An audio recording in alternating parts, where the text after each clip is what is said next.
மக்களை வணக்கம். நான் உங்கள் கோடங்கி. இன்றைக்கு சட்டசபையினுடைய இந்த கூட்டத்தொடருடைய கடைசி நாள். முதலமைச்சருடைய பதில் உரை இன்னைக்கு. நேற்று எதிர்க்கட்சி தலைவர் பேசிட்டாரு. பேசி முடிச்சவொடனே அவையை முடிச்சுட்டு அவ்வளோதான், இன்றோடு இந்த அவை இன்றைக்கு நிறைவு பெறுகிறது, நாளை காலை தொடரும்னு சொல்லுவார் சபாநாயகர். அப்படிதான் சொல்லிட்டாரு. அதுக்கப்புறம் அந்த முந்திரி கொட்டை சின்னசாமி ராஜ்மோகன் ஏஞ்சி வாய்க்கு வந்ததெல்லாம் பேசினாரு. அதோடு நேற்று முடிஞ்சிருச்சு. இன்னைக்கு பதில் உரை. பேசுங்க பேசுங்க பேசுங்கன்னு நம்ம சிஎம்ஐ தொடர்ந்து சொல்லிகிட்டே இருக்கோம்ல, எல்லாரும் கேட்குறாங்க. அதனால இன்றைக்கி அவர் பேச ஆரம்பித்தார். ஒரு 10, 15, 20 பக்கத்துக்கு எழுதி வச்சுட்டாரு. ஸ்கிரிப்ட் கொடுத்துட்டாங்க, அதை படிக்க ஆரம்பித்தார். நான் கூட நினச்சேன், என்னடா ரொம்ப பயங்கரமாக பொலைட்டாக படிக்கிறாரு, என்ன வழக்கமாக விஜயனுடைய ஒரிஜினல் அங்கே காமிக்கலையே. ஏன்னா விஜய் ஒரிஜினல் என்ன தெரியுமா உங்களுக்கு? வெறுப்பு அரசியல், ஆவேச அரசியல், ட்ராமா, ஆக்டிங், டான்ஸு, ஆக்ஷனு, இதெல்லாம் தான் இருக்கும். அரசியல் இருக்காது, ஒரு பணிவு இருக்காது. அந்த மாதிரி எந்த விஷயமும் அவருடைய நடவடிக்கையில் இருக்காது. நீங்கள் பஸ் மேலே ஏறி பேசின மாதிரியே தான் அசம்பிளிக்குள்ளேயும் பேசுவார். அப்படின்னு தான் நான் நினச்சேன். பதில் உரையில் அப்படி தான் இருக்கும்னு நினச்சேன். ஆனால் அவர் ரொம்ப நிறைய விஷயத்த படிக்க ஆரம்பித்தார், ஏதோ சொல்லிட்டு இருந்தார். ஆனால் எதிர்க்கட்சி தலைவரும் மற்றவர்களும் கேட்ட எந்த கேள்விக்கும் பதில் வரவே இல்லை.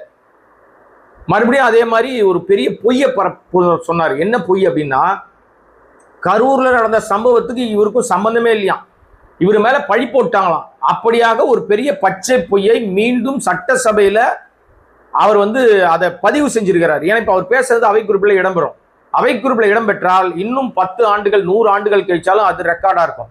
அப்ப கரூர் சம்பவத்துக்கு எனக்கும் தொடர்பில்லை, என் மேல் பழி போட்டு விட்டார்கள் என்பதை சட்டசபையிலும் இந்த மனசாட்சி இல்லாத ஒரு மனிதர்னு இந்த லிஸ்ட்ல எடுக்குவானா.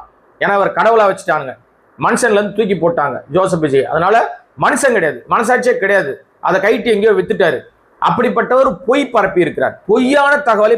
ஏன்னா இந்த ஜோசப் விஜய் சரியான நேரத்துக்கு அங்க போயிருந்தா 41 மரணங்கள் நடந்திருக்காது. இது சாதாரணமா இருக்கிற எல்லாருக்கும் தெரியும் சார். அது ஒரு விபத்து சார். நாங்கெல்லாம் விபத்தை தான் பார்க்குறோம். விபத்து என்பது இயல்பாகவே எதிர்பாராமல் நடப்பது தான் விபத்து. யாராவது ஒரு ஆக்சிடென்ட் இந்த டைம் இந்த செகண்ட் எல்லாம் வச்சு நடக்க முடியுமா? நடக்காது. அப்படி ஒரு சம்பவம் நடந்துருச்சு. எனக்கு மனசு வருத்தமா இருக்கு.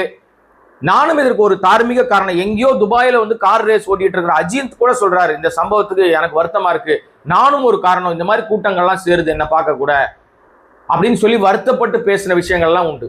ஆனால் எந்த குறைந்தபட்ச மனசாட்சி கூட இல்லாத ஒரு கேடுகட்ட மனுஷனால மட்டும்தான் சொல்ல முடியும், அடுத்தவர் மேல பழி போட முடியும். அதை வெளியே தான் பேசிக்கிட்டு இருந்தார் இவ்வளவு நாள். பஸ் மேலே ஏறிக்கிட்டு பிரச்சார கூட்டங்களில் பேசிக்கிட்டு இருந்தாரு. அதை தெளிவாக அந்த எழுதி கொடுத்த ஸ்கிரிப்ட் எழுதி கொடுத்தவன் மண்டபத்தில் எவனோ எழுதி கொடுத்தான்ல, அது அழகா அதை அசம்பிளியில பதிவு பண்ணிட்டார். என் சொன்ன மாதிரி 10 வருஷம் கழிச்சு வேற ஒருத்தர் அந்த அசம்பிளி ரெக்கார்டை பார்க்கும்போது, சேச்சா ஜோசப் விஜய் எவ்வளவு நல்லவர் பார்ப்பா, அவருக்கும் கரூர் சம்பவத்துக்கு சம்பந்தமே இல்லையாப்பா, அவர் அசம்பிளிலே பேசியிருக்காருப்பா, யாருமே எதிர்த்து கேள்வி கேட்கலப்பா அப்படின்னு சொல்லுவாங்க. அதை அழகாக பதிவு செஞ்சுட்டார். அடுத்ததாக ஒரு நிறைய விஷயம் பேசினார் வச்சுங்க. நிறைய நம்ம அடுத்தடுத்த செக்மெண்டா பேச போறோம். இப்ப குறிப்பாக ஒரு விஷயத்தை மட்டும் பேசி, இந்த வீடியோடைய சாராம்சமே அதுதான். நீங்க பேசும்போது பார்ட்டி ஃபண்ட் அப்படின்னு சொல்லி ஒரு வார்த்தையை சொல்லி பின்னாடி தான் உட்கார்ந்துருக்காரு விக்னேஷ். அவர் யாருன்னா மதுவிலக்குத்துறையோட அமைச்சர். அவரை திரும்பி அப்ப அந்த பார்ட்டி ஃபண்டுனா அப்படின்னாரு. உடனே அவர் ஏதோ சொல்ல இவர் சிரிச்சுக்கிட்டே, பார்ட்டி ஃபண்டை நாங்க அரசாங்க கஜானாவுக்கு கொண்டு சேர்த்துட்டோம்னார். உடனே எதிர்க்கட்சி தலைவர் எந்திரிச்சிட்டார். ஏஞ்சோடனே திமுக உறுப்பினர்களும் எந்திரிச்சிட்டாங்க. அவங்க ஏஞ்சோடனே ஆளுங்கட்சி எந்திரிச்சு. இந்த ஒரு வார்த்தையால, ஜோசப் விஜய் பேசின அந்த வார்த்தையினால பெரிய அமளி, அங்க ஒரே பெரிய பரபரப்பு, கலேபரம். ஒரு பக்கம் அவை முன்னவர் பேசுறாரு, அவர் பேச கேட்கிறாரு, மைக்கு சபாநாயகர் தரமாட்டுறாரு. அந்த நம்ம முந்திரிக்கோட்டை பெரியசாமி ஆதவ் ஏஞ்சி கேட்கிறாரு, அவருக்கும் அனுமதி இல்லை. அப்புறம் அவருக்கு அனுமதி கொடுக்குறாரு, அவர் ஏதோ பேசுறாரு. அப்புறம் முந்திரிக்கோட்டை சின்னசாமி ராஜ்மோகன் அவர் ஏதோ பேசுறாரு, அவருக்கு முதல்ல அனுமதி கொடுக்கல. அது மாதிரி நிறைய கலவரங்கள் நடந்துகிட்டே இருக்கு. திமுக உட்காரவே இல்லை. சபாநாயகர் பலமுறை ஏஞ்சி உட்கார்ந்தாரு. சட்டசபை சந்தை கடையாக மாறி போச்சு. பயங்கரமான ஒரு கலவரங்கள் தொடர்ந்து பேசிட்டே இருக்காங்க எல்லாருமே. ஆனால் ஆதாரங்களே இல்லை. அவங்க பேசுற எதுவும் அவை குறிப்பில் இடம்பெறக்கூடாதுன்னு ராஜ்மோகன் சொல்றாரு. சபாநாயகர் சொல்றாரு, ஏங்க அவங்க பேசுறதெல்லாம் வராதுங்கன்றாரு. இந்த அடிப்படையா புரிதல் கூட இல்லாதவெல்லாம் அமைச்சராக உட்காந்துருக்காங்க. மைக்கு கொடுக்கலன்னா அவங்க பேசுற எதுவுமே அவை குறிப்பில் ஏறாதுங்க. அசம்பிளின் மரபுகளும் தெரியல, ஒரு இழவும் தெரியல. இது வேண்டும் என்றே இது மாதிரி கிளப்பி பிரச்சனையை கிளப்பினா அவங்க வெளிநாடு பண்ணிடுவாங்க. அப்புறம் நம்ம என்ன வேணா பேசிக்கலாம் அப்படின்னு சொல்லிட்டு போட்ட நாடகம். ஏன்னா இவங்களுக்கு எதிர்கட்சியா இருக்கிற திமுக பார்த்து பயம், நிஜமாவே பயம்தான். பயம் இருக்கிறதுனால தான் நீங்க உண்மையிலே ஆட்சி அதிகாரம் 40 நாள் உங்க கையில வச்சு 40 நாளாக ஆட்சி உங்ககிட்ட இருக்கு. நிஜமா நீங்க சரியான ஆண்மகனாக இருந்தா திமுக செய்த இத்தனை சதி செயல்கள் செஞ்சிருக்காங்க, இவ்வளவு ஊழல் பண்ணியிருக்காங்க, இந்தந்த துறைகளில் இவ்வளவு அடக்குமுறைகள் நடந்திருக்கு, இவ்வளவு துறைகளில் இவ்வளவு ஊழல் நடந்திருக்குன்னு இந்நேரம் 10 பேரை பிடிச்சி உள்ள போட்டிருக்கணும் உங்களுக்கு கரெக்டான நீங்க ஆளா இருந்தா. அப்ப இதுவரை எந்த நடவடிக்கை எடுக்கலன்னா அப்ப உங்ககிட்ட நிர்வாகம் பண்ண தெரியலையா, அப்ப அவங்க ஊழலே பண்ணலையா? 2 கேள்விதான் இருக்கு. ஒரு கேள்வி அவங்க ஊழல் பண்ணல, அல்லது உங்களுக்கு நிர்வாகம் பண்ண தெரியல. இதுதான் ப்ராப்பர். இத சட்டமன்றத்துல பேச வேண்டிய நேரத்துல பேசல, இப்ப தேவையில்லாம ஒரு விஷயத்த பேசி சம்பந்தமே இல்லாம ஒரு விஷயத்த வந்து அவர் பேச ஆரம்பிச்சோன்னே அதற்கு பதில் சொல்லியே தீரணும்னு திமுக ஒத்த காலில் நிக்குது. எதிர்க்கட்சி தலைவர் உட்காரவே இல்லை, ஏஞ்சிட்டாரு, உட்காரவே இல்லை. ரொம்ப அமளி அதிகமானதுனால ஒரு வழி இல்லை சபாநாயகருக்கு. ஏன்னா எதிர்க்கட்சி தலைவர் என்பவர் முதலமைச்சருக்கு என்னென்ன மரியாதைகள் மரபுகள் இருக்குதோ அது அப்படியே ஏறக்குறைய அவருக்கும் அதே மரபுகள். ஒரு கேபினட் அந்தஸ்து தான் எதிர்க்கட்சி தலைவருடைய அந்தஸ்தும், கூடுதலான நிறைய பவர்ஸ் இருக்கு. அந்த அடிப்படையில் அவர் நிக்கிறவருக்கு அவர் கொடுத்தே ஆகணும். அப்ப எதிர்க்கட்சி தலைவர் பர்மிஷன் தரேன்னு சொல்லி பார்த்தாரு, அவர் உட்கார்ற மாதிரி தெரியணும், நீங்க பேசுங்கன்ட்டார். அப்ப திரும்பவும் சொன்னார் எதிர்க்கட்சி தலைவர், நீங்க என்ன வேணா பேசுங்க, நீங்க பேசுறதெல்லாம் நாங்க பொறுமையா கேட்டுட்டு தான் இருந்தோம். பார்ட்டி ஃபண்டுன்னு ஒரு வார்த்தையை வந்து முதல்வர் பேசினார், அதுக்கு பதில் சொல்ல ஏஞ்சா நீங்க பதில் சொல்லல. ஆனா அந்த பார்ட்டி எந்த பார்ட்டின்னு சொல்லவே இல்லைன்னு சொல்லி இன்னொரு அமைச்சர் ஏஞ்சி பேசுறாரு. உங்களுக்கு தைரியம் இருந்தா எந்த பார்ட்டின்னு சொல்லுங்க, நாங்க அதை ஃபேஸ் பண்ண தயாரா இருக்கோம்னு சொல்லி அதே சட்டமன்றத்துல சவால் விட்டார் உதயநிதி. அப்ப உடனே அவங்க சொல்லணும்ல, திமுக தான் இதுக்கெல்லாம் காரணம், இவ்வளவு ரூபாய் இவங்க வாங்கியிருக்காங்க அல்லது இவ்வளவு ரூபாய் அவங்க கொள்ளடிச்சிருக்காங்க அப்படின்னு ஆதாரங்களை சொல்ல வேண்டிய இடத்துல முதலமைச்சர் இருக்காரு, விஜய் இருக்காரு, அந்த அமைச்சர் முந்திரிகொட்டை பெரியசாமி அமைச்சர் இருக்காரு. இவங்கெல்லாம் அதை தானே சொல்லணும், சொல்லவே இல்லையே. ஒருவேளை இனிமே சொல்லுவாங்களா, இல்ல ஆதாரம் அவங்க கிட்ட இருக்குமா இல்லையா எனக்கு தெரியல. எனிவே இந்த பிரச்சனை பெருசாகுது. அப்ப சொல்றாரு உதயநிதி திரும்பி பேசும்போது, நான் பேசி முடிச்ச உடனே இத்துடன் இன்றைய அவைகள் முடிவு பெற்றன அப்படின்னு சொன்ன உடனே நாங்கெல்லாம் கிளம்பி வீட்டுக்கு போயிட்டோம். போயிட்ட பிறகு டிவி போட்டு பார்த்தா தெரியுது இன்னொரு அமைச்சர் பேசிட்டே இருக்காரு, அவை முடியவே இல்லைன்னு. முடிஞ்சிருச்சுன்னு சபாநாயகர் சொன்ன பிறகு அவர் எப்படி எந்திரிப்பாரு, அவர் எப்படி அனுமதி கொடுத்தீங்கன்னு கேட்காம போற போக்கில் செப்பல் ஷாட்னு சொல்லுவாங்க தெரியுமா, செருப்படி, அதை செஞ்சுட்டு உதயநிதி டோட்டலாவே திமுக வெளிநடப்பு பண்ணிருச்சு. திமுக வெளிநடப்பு பண்ண உடனே அதுவரை ரொம்ப சாஃப்டா ரொம்ப பொறுமையா அப்படியே சாந்த சுரூபியா பேசிக்கிட்டு இருந்த நம்முடைய மாண்புமிகு முதலமைச்சர் ஜோசப் விஜய் அவர்கள் அப்பதான் தன்னுடைய சுய ரூபத்தை காட்டுறாரு.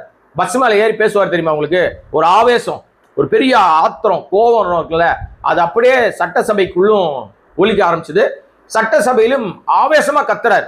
ஷூட்டிங்ல டைரக்டர் அங்கன்னு சொல்லியிருப்பாரு, இப்ப நீங்க ரொம்ப கோபமா பேசணும் சார், ஏன்னா உங்க எதிர இருக்க யாருமே இல்லை சார், நீங்க பயப்படாம தைரியமா பேசுங்க சார் சொல்லியிருப்பார் போல சைட்ல இருந்து. உடனே கோபமா பேசுறாரு. சட்டசபைய ஷூட்டிங் ஸ்பாட்டா மாத்திட்டாங்க. பயங்கர ஆவேசமா பேசி எங்களுக்கும் பேச தெரியும், எங்களுக்கும் அது தெரியும், இது தெரியும் நிறைய பேசினாரு. அதெல்லாம் நீங்க பார்த்திருப்பீங்க, இல்லைனாலும் அதை நீங்க பாருங்க. அதை வந்து நான் ஏன் வாயால சொல்லுவானே. ஆக மொத்தம் சட்டசபை என்பது சந்தை கடையாக மாறி போனதுக்கு முழுமுதற் காரணம் ஷூட்டிங் ஆட்கள் உள்ள போனது தான். அது நடிகர், சரி நடிகர் நாடாளக்கூடாதுன்னு சட்டம் கிடையாது, அவர் நடிகர் ஆயிட்டாரு, மக்கள் ஓட்டு போட்டாங்க, உள்ள வந்துட்டாரு. வந்துட்ட பிறகு நீங்க கொஞ்சம் நீங்க கத்துக்கணும், கத்துக்கிறதுக்கு நிறைய நேரம் இருக்கு, படிக்கணும். இப்ப வந்து கம்யூனிஸ்டுகள்லாம் சுயமா முடிவெடுத்தாங்களாம். அந்த ஒருத்தர் சண்முகம்னு ஒருத்தர் இருக்காரு, சிவப்பு துண்டு போட்டு பேசுவார்ல, அவர் இனிமே சண்முகம் என்று அழைக்க வேண்டாம், அவரை சோபாமுகம்னு அழைக்கலாம். அவர் பச்சை பச்சையா பொய் சொல்றாருங்க. நேத்து வரைக்கும் திமுகவோட இருக்கும்போது அப்படி ஆகச்சிறந்த மனிதராக ஸ்டாலினை பார்த்தாரு. இப்போ வந்து அவர் ஏதோ புதுசா கண்டுபிடிச்ச மாதிரி நிறைய காரணங்களை சொல்றாரு.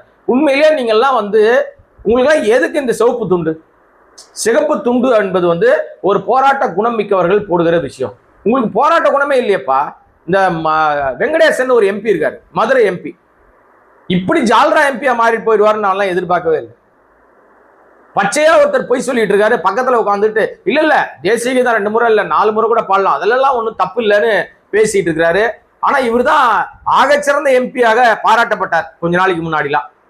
அதனால இவங்க எல்லாம் பூராவும் திமுக இப்ப என்னன்னா எல்லாம் வெளியே போயிடுச்சு. எக்ஸ்ட்ரா லக்கேஜ் வேஸ்டேஜ் எல்லாம் மொத்தம் போயிடுச்சு. இனிமே திமுக சுய பரிசோதனை செஞ்சுக்கிட்டு திறமை இருக்கும் என்று சொன்னால் மக்கள் நம்பிக்கை பெற வேண்டியது அவங்களுடைய கடமை. இந்த ஜோசப் விஜய் வந்து முதலமைச்சர் ஆயிட்டாரு, ஆவேசமா பேசினார் இல்லையா, இவங்க திமுக வெளியே போயிட்ட பிறகு பேசி முடிச்ச உடனே அதுக்கப்புறம் மறுபடியும் சாஃப்ட் மோடுக்கு வந்துட்டார். வந்து சில விஷயம்லாம் பேசிட்டு ஒரு குட்டி கதை ஒன்று சொன்னாருங்க.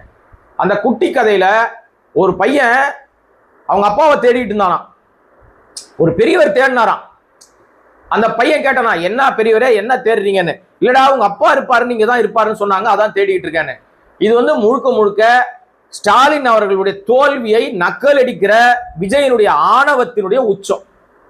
முதலமைச்சரா உட்காந்துட்டீங்கன்ற ஆணவத்தில் ஆடக்கூடாது மிஸ்டர் விஜய்.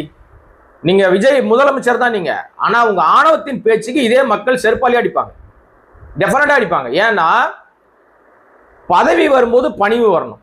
அந்த பணிவு வரலன்னா இதே மக்கள் இன்னைக்கு நீங்க நினைக்கிறீங்களே உங்களுக்கு மெஜாரிட்டி எல்லாம் கொடுக்கல, நீங்க மைனாரிட்டி அரசாங்கம். மைனாரிட்டினா என்ன தெரியுமா, அடுத்தவங்க தயவுல இரவல் கால். சொல்ல போனா எடப்பாடி சிரிச்சிட்டு இருக்காரு பாருங்க, உங்க முன்னாடி தான் உட்காந்து சிரிச்சிட்டு இருந்தாரு. அந்த அவர் சொன்னார், பொய்க்கால் குதிரை மண் குதிரை இரவல் கால் ரெண்டு பேரும் வெளியே பிச்சுட்டு போயிட்டானா சேர் கவுந்துரும் குதிரை கவுந்துரும், அதான் உண்மை. நீங்க இப்ப மைனாரிட்டி அரசாங்கம், மெஜாரிட்டி மாதிரி ஆடக்கூடாது. மெஜாரிட்டியா இருந்தாலும் ஆணவத்தில் ஆடியவர்கள்லாம் காணா போயிட்டாங்க. ஜெயலலிதா 91ல இருந்து 96 வரைக்கும் ஆடாத ஆட்டம்லாம் கிடையாது. அவ்வளவு அதிகார மமதையில ஆடினாங்க. கடைசியில் என்ன ஆச்சு, அடுத்த தேர்தலில் மண்ணை கவினார்கள், தெரிக்க விட்டாங்க மக்கள். அதே நிலைமை உங்களுக்கும் வரும். அதனால ஆணவத்தில் ஆடாதீங்க. இந்த பேச்சு என்பது, இந்த குட்டி கதை என்பது அது சினிமா ஷூட்டிங் இடம் இல்ல, சட்டமன்றம். தமிழ்நாட்டில் எங்க பார்த்தாலும் பாலியல் குற்றம் நடக்குது, கொடூரங்கள் நடக்குது. இதற்கு கேள்வி கேட்கணும். 2500 பணம் தரேன்னு சொன்னீங்க, அதுக்கு பெண்களுக்கு உங்களை நம்பி தானே ஓட்டு போட்டாங்க. மக்கள்லாம் அப்படியே போட்டுட்டாங்களாம். இடத்துக்கு போட்டாங்க ஓட்டு. நீ சொன்ன பொய் வாக்குறுதி, நீ சொன்ன ஏமாத்து வித்தை, நீ சொன்ன புழுகு மூட்டை அவுத்து விட்டதை நம்பிட்டாங்க மக்கள். ஆனா அவர்களுடைய அந்த நம்பிக்கையை நிறைவேற்றுறதுக்கு ஏதாவது ஒண்ணு பண்ணியா, ஒரு விஷயம் செஞ்சியா? சிங்கப்பெண் அதிரடி பை பவரே கிடையாது. சிங்கப்பெண் அதிரடி படைக்கு எந்த பவரும் கிடையாது. வழக்கு போட முடியாது, எதுவுமே செய்ய முடியாது. புடிச்சின்னு போய் போலீஸ் ஸ்டேஷன்ல ஒப்படைக்கணும். இதுக்கு பேர் என்ன கேட்டா சிங்கப்பெண் அதிரடி படையம். அந்த படைக்கு என்ன பவர் இருக்குன்னு யாருக்கும் தெரியாது. ஏன்னா பவரே கிடையாது படை. விவசாயிகளுக்கு முழு பயிர் கடன் தள்ளுபடின்னு பொய் சொல்லி அவங்க ஓட்டை வாங்கிட்டு திருட்டுத்தனம் பண்ணி இன்னைக்கு அவர்களை ஏமாத்தி வச்சு எல்லா இடத்துலயும் போராட்டம். அதுக்கு சட்டமன்றத்தில் சொல்றாரு, அது எதிர்கட்சிகள் தூண்டி விடுறதுனால போராட்டம். விவசாயிகளை மறுபடியும் அவமானப்படுத்தி இருக்கிறார். காரி துப்புறாங்க விவசாயிகள் எல்லாம். தூய்மை பணியாளர்கள் ரெட்டை வேஷம், நான் ஏற்கனவே வீடியோ போட்டிருக்கேன். ரெட்டை வேஷம் ஆட்சியில இல்லாதப்ப அவர்களை அப்படியே கட்டி அணைக்கிறது என்ன, அவர்களுக்கு காப்பி கொடுக்கறது என்ன, சால்வ போடுறது என்ன, செல்ஃபி எடுத்துக்கிறது என்ன, எல்லா டிராமா பண்ணீங்கல்ல. இன்னைக்கு அவங்களுக்கு பணி நிரந்தரம் பண்ண வேண்டிய ஜோசப் விஜய் அது தனியார் கூட பாக்குறாரு. 12 மாநகராட்சி தனியாருக்கு போக போகுது. இதை பத்திலாம் சொல்லுங்க. பெண்களுக்கு சொன்ன சிலிண்டர் என்னாச்சு, பெண்களுக்கு சொன்ன 2500 ரூபாய் என்னாச்சு, இது எதுக்குமே பதில் இல்லையே, பதில் சொல்லுங்கன்னு கேட்டா அதெல்லாம் விட்டுருச்சு. அசெம்பிளி உரையில இதுக்குதான் பதில் எதிர்பார்த்தாங்க. இது பத்தி எந்த விதக்கும் விளக்கமும் இல்லைங்க. எங்களுக்கு நேரம் கொடுங்க, டைம் கொடுங்க. நிதிநிலை சரியான அப்புறம் என்ன ஆணி புடுங்கிறதுக்கு ஆட்சிக்கு வந்தீங்க? நிதிநிலை சரியில்லாத அப்படின்றது இன்னைக்கு தான் தெரியுமா உங்களுக்கு? தேர்தலுக்கு முன்னாடியே தெரியுமா? நீங்க தானே சொன்னீங்க 10 லட்சம் கோடி கடன் இருக்கு. இந்த ஊழல் குற்றச்சாட்டு கொள்ளடிச்சுட்டு போயிட்டான்னு ஒரு அசெம்பிளில பதிவு பண்றாருங்க. அது வந்து அவை குறிப்பில் இடம்பெறும். கடந்த ஆட்சி கொள்ளடிச்சு வீட்டுக்கு போயிடுச்சுன்றாங்க. இதையெல்லாம் அவை குறிப்பில் இடம்பெற்றால் திமுக எதிர்வினை ஆற்றணும். நீங்க எதிர்வினை ஆற்றல்னா இன்னும் இவங்க எல்லாத்தையும் அள்ளி விடுவானுங்க. பொய் பரப்புற கும்பல் தாங்க இது. ஆட்சியில் உட்கார்ந்து இருக்கிற தாவேக அரசாங்கம் பொய் பரப்புற கும்பல். பொய் பரப்பி குழந்தைகள் மனசை கெடுத்து, பெண்கள் மனசை கெடுத்து, கொடூரமான விஷயங்களை எல்லாம் நடப்பது போல சொல்லி நான் வந்தா மாத்திருவேன், பாலாரம் தேனாரம் ஓடும் பொய் சொல்லி ஆட்சிக்கு வந்து உட்கார்ந்துட்டு ஆட்சியில் உட்கார்ந்த பிறகு அதே பொய்யை கண்டினியூ பண்றாங்க. ஆக இன்றைய இந்த உரை என்பது கேடுகட்ட உரையாக தான் இருந்தது. இதுல எந்த விதமான பதிலும் இல்லை, எந்த விதமான தீர்வும் இல்லை. இந்த ஆட்சியில இந்த பதில் உரையிலிருந்து நம்ம தெரிஞ்சுக்கிட்ட விஷயம் என்னன்னா, பெண்கள் நாமம் போடப்பட்டிருக்கிறார். பெண்களுக்கு எந்த நல்லதும் நடக்க போறது இல்ல, விவசாயிகளுக்கு எந்த நல்லதும் நடக்க போறது இல்ல. ஓட்டு போட்ட எல்லா மக்களையும் ஏமாத்திருக்காரு விஜய். அது மட்டும் தான் நடந்திருக்கு. எதிர்கட்சிகளை எதிரி கட்சிகளாக பார்க்கறதும், நக்கல் அடிக்கிறதும், நையாண்டி பண்றதும், கேடுகட்ட தனத்தை ஆவேசத்தை செய்யறதும் இதுதான் அங்க நடந்திருக்கு. கடைசியா ஒரு ஆக்ஷன் ஒண்ணு பண்ணாரு. அதையும் உருப்படியா பண்ண தெரியல. பண்ணலாமா அப்படின்னு சபாநாயகர்கிட்ட கேட்கிறாரு. கேட்டுட்டு ஒரு ஆக்ஷன். நடிகை இன்னும் அரசாளுகிற தகுதி பெறவில்லை என்பதை மீண்டும் ப்ரூவ் பண்ணியிருக்கார் ஜோசப் விஜய். மீண்டும் நடிகராகவே தொடர்கிறார். இது நல்லதுக்கல்ல. நாட்டு மக்கள் எல்லாத்தையும் பார்த்துட்டு இருக்காங்க. அப்புறம் நேரலை என்பது இருட்டடிப்பு பண்ணப்பட்டிருக்கு. நேரலைனா ஒட்டுமொத்த குரூவையும் காமிக்கணும். அதுக்கு பேர் தான் நேரலை. இது ஆளுங்கட்சி மட்டுமே, முதலமைச்சர் மட்டுமே காமிக்கிறது நேரலை இல்ல. சபாநாயகர் முதலமைச்சர், சபாநாயகர் முதலமைச்சர், எதிர்கட்சி வரிசையில் அவங்க என்ன பண்றாங்கன்னு காமிக்கணும் இல்ல. அதுக்கு பேர் தாங்க நேரலை. துபாகுரா நேரலை காட்டுறோம்னு ஊரை ஏமாத்தி உலையில போடுறது யாரு? பொய் பரப்புறது யாரு? ஒட்டுமொத்தமா அது தாவேக அரசு. நேரலைன்னு நம்பாதீங்க மக்களே, இதெல்லாம் நேரலை கிடையாது. திட்டமிட்ட இருட்டடிப்பு. நேரலை என்ற பேர்ல பொய்யை தான் பரப்பிட்டு இருக்காங்க. எனவே மக்களை இன்னும் நிறைய பேச வேண்டியிருக்கு. இவர் பேசின பேச்சினுடைய சாராம்சம் நிறைய பேச வேண்டியிருக்கு. மீண்டும் உங்களை சந்திக்கிறேன். நன்றி. அதுவரை கோடிங் வாய்ஸ் சேனல் சப்ஸ்கிரைப் பண்ணாம பார்த்துட்டு அன்பு நண்பர்களே, நீங்க சப்ஸ்கிரைப் பண்ணுங்க. நிறைய விஷயம் பேசலாம். நன்றி, வணக்கம்.